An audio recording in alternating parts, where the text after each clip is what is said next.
l'angelo della chiema. L'hanno chiamato dalla fine del mondo, e io, caolette per nome Francisco, come lo poveriello d'Assise, no Papa Re, parlava della malattia della terra e basava le pietre alle sofferente.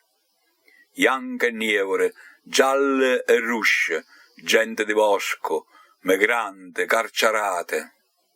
Ogni tanto diceva, perché a loro e no a me? Era lo papa delle povere, capace di se levare lo pane da mocca per lo dare affamate, e di chi niente pote contra le chiumare de soldi e che far degne de morte. Ha predicato tanto contra le guerre, a usanno solo le parole. Mo che steva malamente per tanta guai suie. Lo giorno di Pasqua ha voluto rialà l'ultimo calo di ato, come una buona tatone, a quidde che patiscono.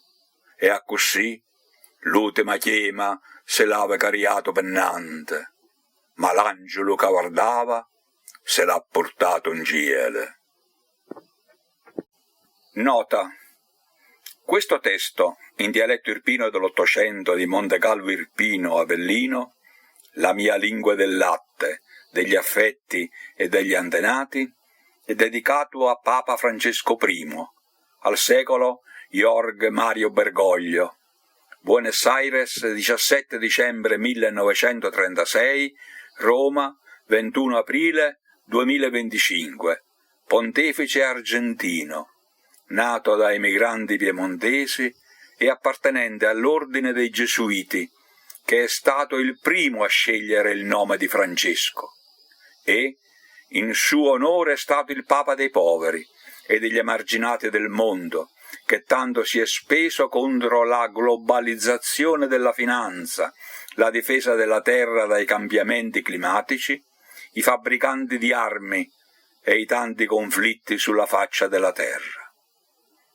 Ha scelto di essere sepolto nella terra, con una lapide senza orpelli retorici, ma col solo nome di Franciscus, nella Basilica Papale di Santa Maria Maggiore.